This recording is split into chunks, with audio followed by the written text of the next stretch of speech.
Welcome to our C# Programming for Beginners course. Whether you're completely new to programming or looking to expand your skills, this course is designed to guide you through the fundamentals and beyond. The course is structured into several modules, each focusing on key aspects of C# programming. Module 1, set up your environment and get familiar with Visual Studio. Module 2, start programming with basic syntax and structure. Module 3, explore data types and variables. Module 4, working with strings and more. Module 5, use flow controls with if statements, loops, and other control structures.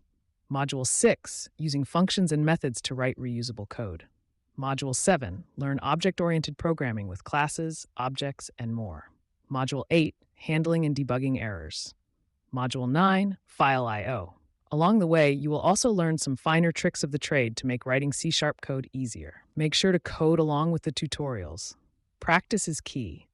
Try out different things and experiment with the code. It's a great way to learn. Regular practice will help reinforce what you learn. Let's get started and happy learning. In this module, we'll look at data types and variables. We'll start by creating a simple variable and display its contents to the console. We'll discuss why C# is a strongly typed language.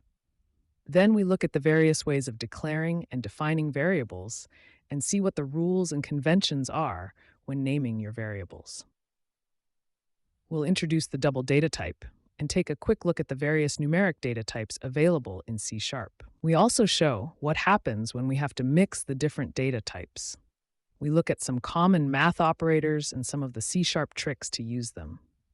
We introduce arrays and finally look at constant types. For Module 3, instead of creating a new solution, we're simply going to add a project to the solution we created in Module 2. If you prefer, you can create a new solution. If you're working with the existing solution, right-click on the solution name in the Solution Explorer and select Add, then New Project from the pop-up windows. Add a new console project with an appropriate name. We'll be calling it My Module 3. You can refer back to Module 1 for the steps involved in creating a new project.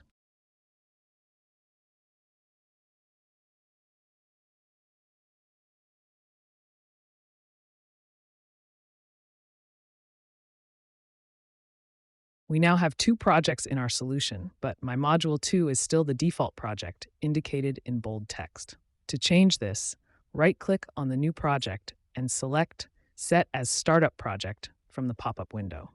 Now My Module 3 is the default project, and when we click on Run, this project will run. Let's dive into variables. First, we'll remove the args parameter, which we don't need. Then we'll declare a string variable, which we're all familiar by now. Notice how Visual Studio's IntelliSense pops up with suggestions. You can continue typing or select one of the suggestions. We give our variable a name, in this case my str, and assign a value to the variable.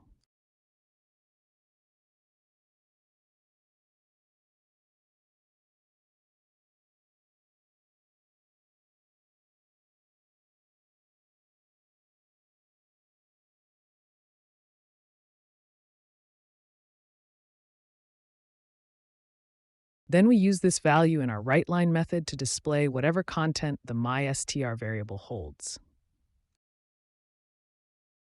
Finally, we use the console's readKey method to wait for the user to press any key before exiting the app. Notice the IntelliSense pop up again, and we can select the method from the list.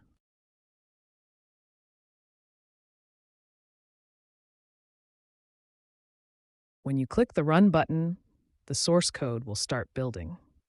You can see the busy animation in the status bar as it compiles your code.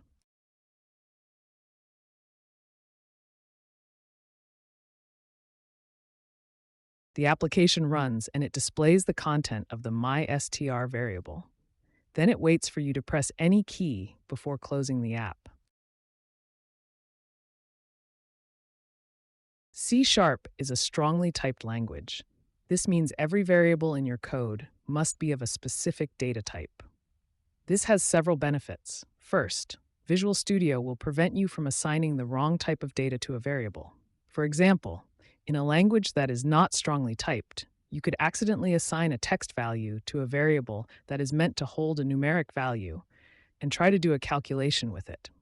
This will cause runtime errors in your app. C# will prevent these kinds of bugs. Secondly, it makes your code predictable. The editor knows what kind of variable you are working with and can predict the code you are trying to write. Also, your app uses less resources. When it knows you only need 4 bytes to store a value, it will only reserve 4 bytes in memory, making your running app smaller. As a consequence, your app also runs faster. Let's go ahead and define some variables in our program. First, we'll remove some unnecessary lines of code. Then we'll define 2 integer variables. These types of variables can store whole numbers, not fractions.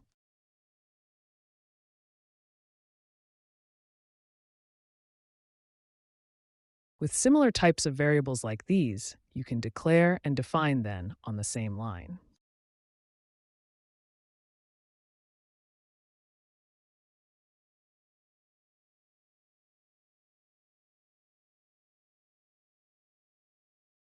Most of the time, you won't know beforehand what the value of the variable will be. You can simply declare a variable, then later in your code, assign a value to the variable through some code. Here we use the terms declaring and defining a variable. Technically speaking, declaring is the process of giving a variable a data type and a name, and defining a variable is allocating the proper amount of memory to store data in the variable. For most data types, C# will declare and define the variable in one go. When giving names to variables, classes, and methods in C#, there's some rules and conventions. The name can consist of alphanumeric characters and underscores. It cannot start with a number character, and it cannot be the same as a C# keyword. C# is also case sensitive. For example, 2 variables with the same name, one starting with an uppercase letter and the other with a lowercase letter, will be regarded as 2 different variables. There are 2 naming conventions in C#. For class and method names, we use Pascal casing. This means the name must start with an uppercase letter and all subsequent word in the name starts with an uppercase. For variables, we use the camel case convention.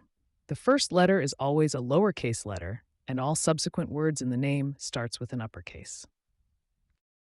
Let's introduce another numeric data type called double. First, we'll remove some old code, then define a double type variable for storing the value of phi. A double is a double precision floating point value.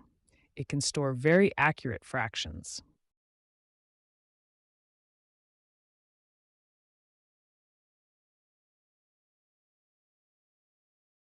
We'll use the math object in our formula to calculate the value of phi. It has many of the math functions you would expect. We use the math object to get the square root of 5, subtract 1 from that, and divide the result by 2.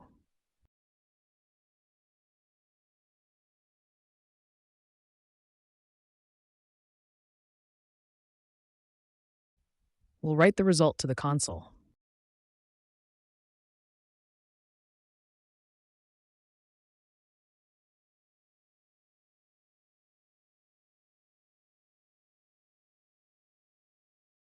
We use the read key method again to wait for the user to press any key before closing the app.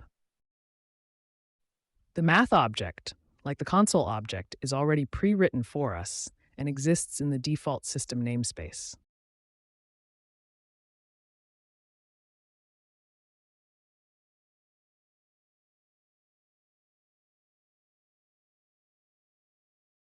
When we run the app, we see the floating point value of phi displayed.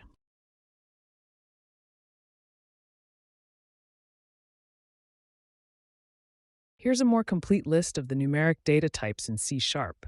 It shows how many bytes it takes to store their values, as well as their possible minimum and maximum values. The S and U characters in front of some of the data types mean signed and unsigned. So a S byte would be signed and can have a negative value, while a uint is unsigned and can only hold positive whole numbers. For the whole number integers, the int is by far the most commonly used, and for the fractional floating point types, the double is the most used type. The other numeric types are used when required. For example, the decimal type is the most precise and is often used for monetary values and doing financial calculations.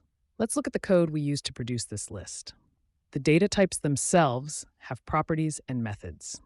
Here we use their min value and max value properties to display their ranges. In this example, we didn't add the values to the string in the writeLine method, but embedded the values directly into the string using string interpolation. We also used the escape character /n to add an extra new line after the string, but more about string interpolation and escape characters later. For now, we need to take a closer look at what happens when we mix these different numeric types in calculations. Remember, C# is a strongly typed language, so an int variable will always be an int variable. What happens to the fraction when, for example, we divide 9 by 2? Back in our code, let's see what an integer result would be if we divide 9 by 2. First, we'll remove some old code. Then, create an integer to hold the result of 9 divided by 2.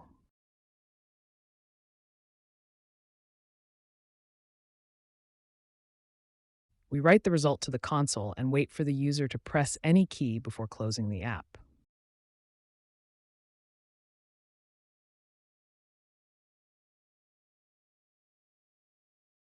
I'll run the app, making sure I'm running the right project by selecting my module 3 from the project dropdown.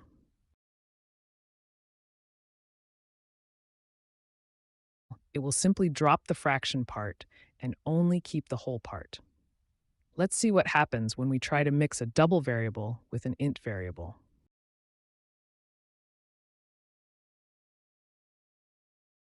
We'll create a double variable to hold a value like pi.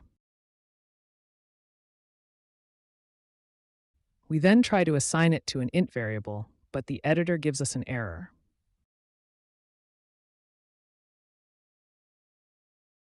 Because a double is larger than an int data type, it cannot implicitly convert it to the int result. To fix this, we need to do an explicit conversion, or a cast. We cast the value of pi to an int type by typing int in parentheses in front of pi.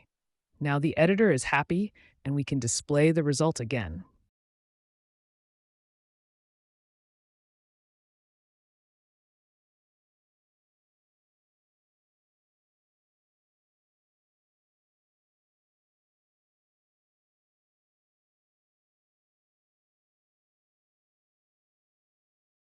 As expected, only the whole part was converted to the int variable. We can use this behavior to our advantage. Say we need to break a value into its whole part and fraction part.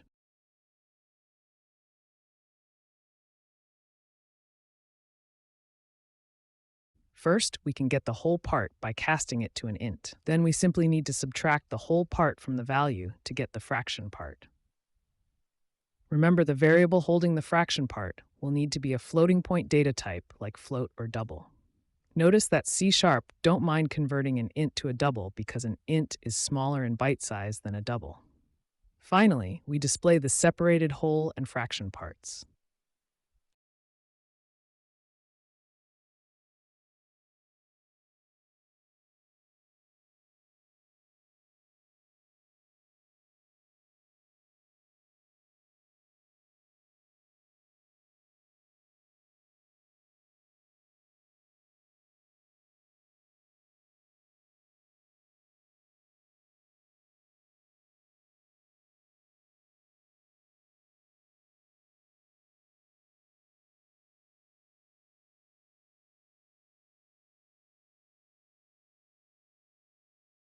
Here's some examples of math operators. C# follows the same standard math rules when it comes to operator precedence.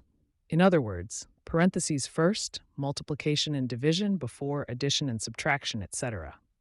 In line 7, the multiplication is done before the addition, and in line 8, everything in parentheses is calculated first. Line 9 demonstrates the operator used for 5 to the power of 2. Line 10 uses the modulus operator to return the remainder of 9 divided by 2. C# also has some handy shorthand assignment operators. In line 13, instead of typing e equals e plus 5, we can shorten it to e plus equal 5. The same applies to other operators. Lines 19 and 20 shows the use of the increment and decrement operators to quickly add or subtract one from a variable. Lastly, because C# needs to distinguish between the floating point data types of float, double, and decimal, it requires a float value to be followed by an F, and a decimal value must have a M at the end. Think of F for float and M for money, since the decimal is often used for monetary values. Previously in Module 2, we briefly touched on lists of variables when we demonstrated the args variable, which was a list of string variables. In C#, we call these types of lists arrays. Let's see how these arrays are defined. Here on line 7, we define an array of integers. We use the int data type followed by square brackets and name the array range 1. Then we specify that this is a new array that can hold 3 ints. All list types start at index 0, so range 1 will have indices 0 to 2. To access one of the integers in the array, we specify the index number in square brackets. Here we explicitly try to use index value 3 to demonstrate what happens when we try to access an index outside of the array's range. When we run the app, a runtime error occurs. The editor highlights the code that caused the error and tells us the index was outside the bounds of the array. You can stop the running app by clicking the red stop button at the top. Another way to define an array is to specify its elements in curly brackets. C# will create a new array that holds the specified values. An array type also has properties. Here we display the length property of the array to the console. The array type also has methods. Here, we display the average and sum of the values of the array.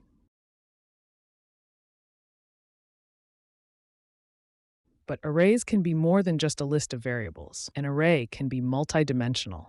On line 7, we define a two-dimensional array by placing a comma in the square brackets following the int data type. For this example, we declare the array with 2 rows and 2 columns. To access a value in this array, we need to specify 2 index values in the square brackets, one for the row number and one for the column number. Here's a more visual representation of the multidimensional array. Each value in the array correlates to a specific row and column index. C# arrays are not limited to 2 dimensions, but can be of as many dimensions as you require. Simply add additional commas in the square brackets when defining the array. Sometimes there are values in your code that won't need to change. These constant types are usually defined inside a higher block, like inside your class block, so they can be accessible to multiple methods in your class. A constant type also needs to be of certain data type, and by convention, its name is in all uppercase to distinguish it from variables. You can use the constant's value in the same way you use other variables, with the exception that a constant's value can never be changed. You cannot assign a new value to the constant. Thank you for watching this module of the C# Beginners tutorial. We hope it was informative and educational. Should any of the concepts not be fully clear, please go back to the relevant section and watch it again. To continue on the course, check out the links below in the description for the next module. Remember to click the like button and subscribe to our channel to stay up to date with the latest new content at Learn with James.